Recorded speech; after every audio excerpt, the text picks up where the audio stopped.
Kisa itong paglaom? Si Kristo. Isilsil gud nato sa itong hula-hula o kasing-kasing. Nga palagpan pag-ayo kung unsa ta ka pinangka sa Dios. So, ay suunan sa idwan ta nga atong paglaom nga mao si Kristo.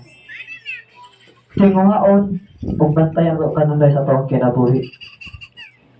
Unang Juan kapitulo 2 bersikulo 28 ato ang tuwasod kay ato ang magsugan mga anak pabilin kamo kaniya aron dili kamo aron dili kita mahadlok o magtago tungod sa kaulaw kung moabot na siya. Sa diha nga mubalik na si Kristo. Naglingkod ta karon. Nagbarog ko karon. Unya, atong unahuna karon naglatagaw na kay oras na kayo. Hapit na alas 12. Unya wala kayo ba karon adlaw mo balik si Kristo. Yatong unahuna naglatagaw. Atong paglaom mo si Kristo, ingon siya nga focus. Concentrate. Paminaw pag-ayo. Tunay pag-ayo. Tinguha pag-ayo. Ako ba kaha ang iyong paglaom? Paglaom ba kaha nato si Kristo? So ato ipakita ang mga apostoles o mga Kristohano makaniadto, gabi ang ilang mga pag-antos.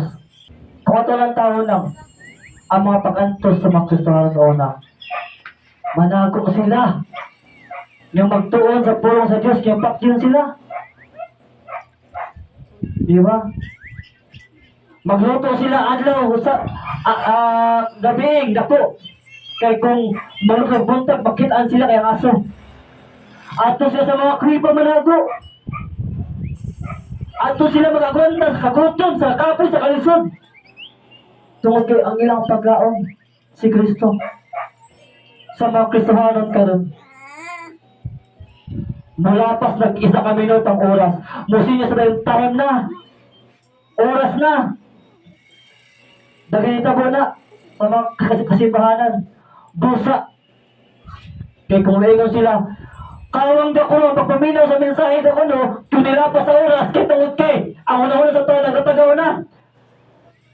Naana nila, kanay ubang tao, masinsiro ka naminaw. Kundi sa sinsiro ka naminaw, pasag di sila. Kaya individual man tayo naminaw.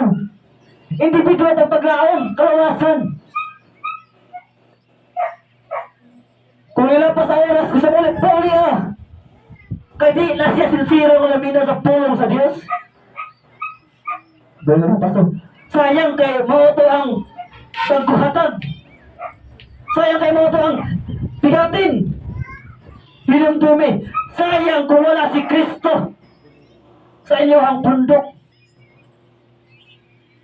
Ibig na, bahala mawala ang tanan. Ayaw lang si Kristo, ayaw lang ang Diyos. Muna ba na ako sa mga katawhan? Sa mga Kristohanon. Kung isimba lang ka, tungod kay oras na, pangutan na imong kaugalingon. Sincero ba ko? Tinod-anay ba ko? Tinuod ako? Di ba ni? Sa dili madugay. Nato karon. Ayaw tungunta nga wala. Kinay uban sa mga bundok bingon. Basta ka na mawali. Di ko musimba kay taas kayo kay mapas mo ko. Ayaw simba. Ayaw doon. Bantay ka magkalisod ka, makasakit ka, sampit ka o Ginoo.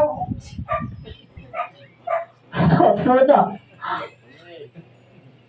Di ba? Magluluto ka lang. Naunti ako, tabang na ipadala ko. Ay nga Diyos, sa diha nga nang inahanglan ko ni mo, at doon ay mga pulong ako ipadala ni mo, para mahal mo ang likod. Nisipat ka, Nakulong ka na dili maayo. Asa naman ka? Asa na ka? Di ba?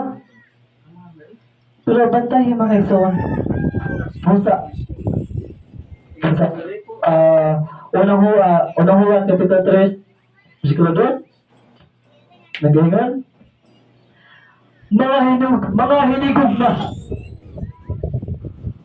Karon, mga anak na kita sa Dios, apan wala pa marayag kung unsa kini.